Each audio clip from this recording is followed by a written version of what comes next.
നമുക്ക് നികത്താനാകാത്ത ഒരു വിടവാണ് എന്നെല്ലാവർക്കും അറിയാം. ഒരുപാട് തവണ നമ്മളെല്ലാവരും ഈ സിത്താരയിൽ വന്നതാണ്. MT അധികം സംസാരിക്കില്ലെങ്കിലും MTയുടെ ഓരോ ചലനവും നമുക്കൊരു സന്ദേശമായിരുന്നു. എല്ലാവരും അവരുടെ സാമൂഹിക പ്രവർത്തകരായിക്കൊള്ളട്ടെ, മാധ്യമ പ്രവർത്തകരായിക്കൊള്ളട്ടെ, എല്ലാവരും ഇടയ്ക്കിടെ വരുന്ന ഒരു ഇടമാണ്. ഇന്ന് നമ്മൾ ഒരു വല്ലാത്ത പ്രയാസത്തിലാണ് സിത്താരയുടെ മുന്നിൽ നിൽക്കുന്നത്. അദ്ദേഹത്തിൻ്റെ കഥാപാത്രങ്ങൾ തീർച്ചയായും ഒരു മനുഷ്യൻ്റെ നന്മയും തിന്മയും ഒരുമിച്ച് കാണിക്കുന്നതാണ്. അദ്ദേഹത്തിൻ്റെ ഓരോ എഴുത്തിലെയും ഓരോ കഥാപാത്രങ്ങളും അതിൽ നായകനുമുണ്ട്, വില്ലനുമുണ്ട്, നായികയുമുണ്ട്, എല്ലാമുണ്ട്. ഒരു മനുഷ്യൻ തന്നെ, മനുഷ്യൻ്റെ വിവിധ ഭാവങ്ങൾ, മനുഷ്യൻ്റെ വിവിധ രീതികൾ അദ്ദേഹം ലോകത്തിന് പ്രകടിപ്പിച്ചു എന്നുള്ളതാണ് അതിൻ്റെ പ്രത്യേകത. സാധാരണ മനുഷ്യരുടെ പ്രയാസങ്ങളെ ശരിയായ അർത്ഥത്തിൽ നമ്മൾ ഒരിക്കലും ചിന്തിക്കാത്ത കാര്യങ്ങൾ പോലും സമൂഹത്തിന് മുമ്പാകെ അദ്ദേഹം ദീർഘകാലമായി അവതരിപ്പിക്കുന്നു എന്നുള്ളതാണ് പ്രത്യേകത. എന്നെ സംബന്ധിച്ചിടത്തോളം വ്യക്തിപരമായി വിദ്യാർത്ഥി സംഘടനാ പ്രവർത്തന ഘട്ടത്തിൽ തന്നെ സ്ഥിരമായി വരുന്ന ഇടമാണ്. അദ്ദേഹത്തിൻ്റെ നാടായ കൂടല്ലൂർ ആനക്കര പഞ്ചായത്തിലാണ്. അദ്ദേഹത്തിൻ്റെ വീടിനോട് ചേർന്നാണ് എൻ്റെ പിതാവിൻ്റെയും വീടുള്ളത്. അദ്ദേഹം എൻ്റെ വീടുമായും ഒക്കെ തന്നെ ആ നിലയിൽ വ്യക്തിപരമായി ബന്ധമുള്ളതാണ്. ഇടയ്ക്ക് നാട്ടിൽ പോകുമ്പോൾ നാട്ടിൽ പോയ വിശേഷങ്ങളും പലപ്പോഴും കാണുമ്പോൾ പങ്കുവെക്കാറുണ്ട്. അദ്ദേഹത്തിന് അത്രത്തോളം അദ്ദേഹത്തിൻ്റെ മനസ്സിൽ അലിഞ്ഞു ചേർന്നതാണ് കൂടല്ലൂർ. അദ്ദേഹത്തിൻ്റെ പല കഥകളിലും കഥാപാത്രങ്ങളായി കൂടല്ലൂരിലെ കഥാപാത്രങ്ങൾ വന്നിട്ടുണ്ട്. അപ്പോൾ വ്യക്തിപരമായി ആ നിലയിലും ഒരു ബന്ധമുണ്ട്. എൻ്റെ അവിടെയുള്ള കുടുംബത്തിലുള്ളവരുമായി ഇപ്പോഴും വലിയ അടുത്ത ബന്ധമാണ്. അപ്പോൾ അതൊക്കെ അദ്ദേഹം വ്യക്തിപരമായ സംസാരങ്ങൾ പലപ്പോഴും പറയാറുണ്ട്. സംഘടനാ പ്രവർത്തന രംഗത്ത് നിലകൊള്ളുമ്പോൾ, പ്രത്യേകിച്ച് യുവജന സംഘടനയുടെ അഖിലേന്ത്യാ കേന്ദ്രത്തിൽ പ്രവർത്തിക്കുമ്പോൾ, ഓരോ സംസ്ഥാനത്തിൻ്റെയും കാര്യങ്ങളെക്കുറിച്ച് മനസ്സിലാക്കാൻ അദ്ദേഹത്തിന് താല്പര്യമുണ്ടായിരുന്നു എന്നുള്ളതാണ്. പല വിഷയങ്ങളിലും അദ്ദേഹത്തിൻ്റെ അഭിപ്രായങ്ങളും പറയാറുണ്ട് എന്നുള്ളതാണ് അതിൻ്റെ പ്രത്യേകത. സർക്കാരിൻ്റെ ഭാഗമായി മാറിയ ഘട്ടത്തിൽ തുടക്കത്തിൽ തന്നെ ടൂറിസത്തെക്കുറിച്ച് അദ്ദേഹത്തിനൊരു കാഴ്ചപ്പാടുണ്ടായിരുന്നു. വൈക്കം മുഹമ്മദ് ബഷീറിന് ഒരു സ്മാരകം, ഒരു കേന്ദ്രം ഇല്ലാതായതിനെക്കുറിച്ച് അദ്ദേഹം പലപ്പോഴും ചൂണ്ടിക്കാട്ടിയിട്ടുണ്ട്. അതുകൊണ്ട് തന്നെ ഈ സർക്കാർ വന്ന അധികം വൈകാതെ തന്നെ അദ്ദേഹത്തിൻ്റെ കൂടി അഭിപ്രായം വളരെ ഗൗരവത്തിലെടുത്തുകൊണ്ടാണ് വൈക്കം മുഹമ്മദ് ബഷീറിന് ഒരു കേന്ദ്രമെന്നുള്ള ലോകത്തെവിടെയുമുള്ള മലയാളിയുടെ വികാരത്തെ തീരുമാനമാക്കി മാറ്റി അതിൻ്റെ പ്രവൃത്തി ഇപ്പോൾ 90% പൂർത്തീകരിക്കാനായത്. അതിനെക്കുറിച്ചും അദ്ദേഹം സംസാരിക്കാറുണ്ട്. ബഡ്ജറ്റിൽ പ്രഖ്യാപിച്ച ലിറ്റററി സർക്യൂട്ടിനെ കുറിച്ച് അദ്ദേഹത്തിന് കൃത്യമായ അഭിപ്രായം ഉണ്ടായിരുന്നു.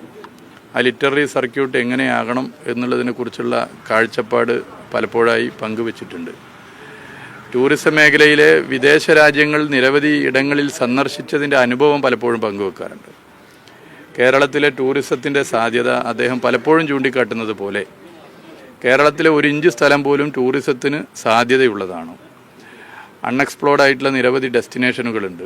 ഓരോ പഞ്ചായത്തിലും ടൂറിസ്റ്റ് കേന്ദ്രം വരണം എന്നൊക്കെ അദ്ദേഹത്തിൻ്റെ ഒരു കാഴ്ചപ്പാടാണ്. ഞാൻ ഓർക്കുന്നു, ഈ ഗവൺമെൻറ് വന്ന സമയത്ത് അദ്ദേഹവുമായി നടത്തിയ ചർച്ചയുടെ കൂടി ഭാഗമായിട്ടാണ് ഡെസ്റ്റിനേഷൻ ചാലഞ്ച് എന്നുള്ള ഒരു പദ്ധതിക്ക് പിന്നീട് രൂപം കൊടുക്കാനായത്. അത് തദ്ദേശ സ്ഥാപനങ്ങളും ടൂറിസം വകുപ്പൊക്കെ ചേർന്നുകൊണ്ട് പഞ്ചായത്തുകളിലെ ടൂറിസ്റ്റ് കേന്ദ്രങ്ങളെ വികസിപ്പിക്കുന്ന ഒരു പ്രവർത്തനമായിരുന്നു. അത് അദ്ദേഹത്തിൻ്റെ കൂടി ഒരു ചർച്ചയിൽ ഉയർന്നു വന്നൊരു നിർദ്ദേശമായിരുന്നു. ഇങ്ങനെ വളരെ വിശാലമായൊരു കാഴ്ചപ്പാട് അദ്ദേഹത്തിനുണ്ടായിരുന്നു. മതനിരപേക്ഷത നിലകൊള്ളണമെന്ന് എപ്പോഴും അദ്ദേഹം ആഗ്രഹിച്ചിരുന്നു. പ്രത്യേകിച്ച് കോഴിക്കോട് അദ്ദേഹം നിലകൊള്ളുമ്പോൾ എപ്പോഴും അദ്ദേഹം മതനിരപേക്ഷതയ്ക്ക് വേണ്ടി ശബ്ദിച്ചിരുന്നു. മതനിരപേക്ഷതയ്ക്ക് വേണ്ടിയുള്ള ഓരോ ഇടപെടലുകളെയും അദ്ദേഹം എല്ലാ നിലയിലും പ്രോത്സാഹിപ്പിച്ചിരുന്നു. ഇപ്പോൾ ഈ ബേപ്പൂർ ഇൻ്റർനാഷണൽ വാട്ടർ ഫെസ്റ്റ് തുടങ്ങുന്നതിൻ്റെ പല കാരണങ്ങളിൽ ഒരു കാരണം അവിടെ നേരത്തെ നമുക്കൊക്കെ പ്രയാസം നൽകിയ ചില സംഭവങ്ങളുണ്ടായി. മനുഷ്യൻ ഭിന്നിക്കുന്ന സ്ഥിതിയിലേക്ക് പോകുന്ന ചില നീക്കങ്ങളുണ്ടായി. ചിലരുടെ ജീവൻ നഷ്ടപ്പെട്ടു. മനുഷ്യനെ ഒന്നിപ്പിക്കുവാനുള്ള പ്രവർത്തനങ്ങളാണ് ഫെസ്റ്റുകളും കൂട്ടായ്മകളും എന്ന ഒരു അഭിപ്രായം അദ്ദേഹത്തിനുണ്ടായിരുന്നു. അദ്ദേഹത്തിന് ആ ഫെസ്റ്റിൽ വരാൻ പറ്റിയിട്ടില്ലെങ്കിലും അദ്ദേഹം എപ്പോഴും അതിനോടൊപ്പം നിന്നിരുന്നു. അവിടെ പ്രത്യേകിച്ച് അങ്ങനെ ഒരു ഫെസ്റ്റ് സംഘടിപ്പിക്കുന്നത് എല്ലാ നിലയിലും നല്ലതാണ് എന്ന് ചൂണ്ടിക്കാട്ടിയിരുന്നു. ഇങ്ങനെ ഓരോ വിഷയത്തിലും ഒരു എഴുത്തുകാരൻ സാംസ്കാരിക നായകൻ എന്നുള്ളതിൻ്റെ അപ്പുറത്തേക്ക് ഓരോ വിഷയത്തിലും അദ്ദേഹത്തിന് അഭിപ്രായമുണ്ടായിരുന്നു. എഴുത്ത് നമ്മൾ എടുത്ത് പരിശോധിച്ചാൽ പുതിയ തലമുറയിലെ മാറ്റങ്ങൾ അദ്ദേഹം ഉൾക്കൊണ്ടിരുന്നു, മനസ്സിലാക്കിയിരുന്നു എന്നുള്ളതാണ്. ന്യൂ ജനറേഷനെ കുറിച്ച് കൃത്യമായ കാഴ്ചപ്പാട് അദ്ദേഹത്തിനുണ്ടായിരുന്നു.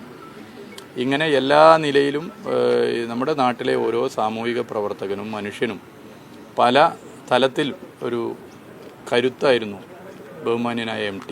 ആ കരുത്തിനെയാണ് നമുക്ക് നഷ്ടപ്പെട്ടത്. ആ കരുത്താണ് നമുക്ക് ഇപ്പോൾ ചോർന്നു പോകുന്ന സ്ഥിതി വന്നിട്ടുള്ളത്. ഇവിടെ അദ്ദേഹത്തിൻ്റെ കുടുംബമായിട്ട് ചർച്ച ചെയ്ത് അവർ കൂടി ആഗ്രഹിക്കുന്ന നിലയിലുള്ള കാര്യങ്ങളാണ് ചെയ്ത് മുന്നോട്ട് പോകുന്നത്. ഇന്ന് ഇപ്പോൾ ഉദ്ദേശിക്കുന്നത് നമ്മൾ കൃത്യം 5 മണിക്ക് കലക്ടറും കൂടി 5 മണിക്ക് ആണ് സംസ്കാരം നടത്താൻ വേണ്ടി മാവൂർ വൈദ്യുതി ശ്മശാനത്തിൽ നടത്താൻ ഉദ്ദേശിക്കുന്നത്. ഇവിടെ നിന്ന് ഒരു 3:30 ശേഷം പുറപ്പെടാനാണ് ഉദ്ദേശിക്കുന്നത്.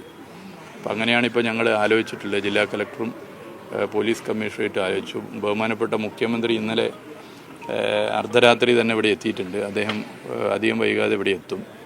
അപ്പോൾ അത്തരം കാര്യങ്ങൾ കൂടി ചർച്ച ചെയ്ത് തീരുമാനമെടുത്ത് മുന്നോട്ട് പോകാനാണ് ഉദ്ദേശിച്ചത്. അതെ, അതിപ്പോൾ നമ്മൾ അദ്ദേഹത്തിൻ്റെ കുടുംബമായിട്ട് കൂടി ചർച്ച ചെയ്തുകൊണ്ടാണ് എല്ലാ കാര്യങ്ങളും ചെയ്യുന്നത്. അത് ഇനി ഇത് ഒന്നുകൂടി ചർച്ച ചെയ്ത് തീരുമാനിക്കാൻ. അതെ, സർക്കാർ ആഗ്രഹിക്കുന്നത് ആ നിലയിൽ തന്നെയാണ്. പക്ഷേ അവരുടെ കുടുംബത്തിൻ്റെ കൂടി അഭിപ്രായത്തെ എല്ലാ നിലയിലും എടുക്കണം, അഭിപ്രായം കേൾക്കണം. കുടുംബത്തോട് അദ്ദേഹം തന്നെ ചില കാര്യങ്ങൾ പറഞ്ഞിട്ടുണ്ട് എന്നാണ് പൊതുവെ മനസ്സിലാക്കുന്നത്. അപ്പോൾ അതുകൂടി പരിഗണിച്ചുകൊണ്ടാണല്ലോ നമുക്ക് കാര്യങ്ങൾ ചെയ്യാനാണ്. ഓക്കെ.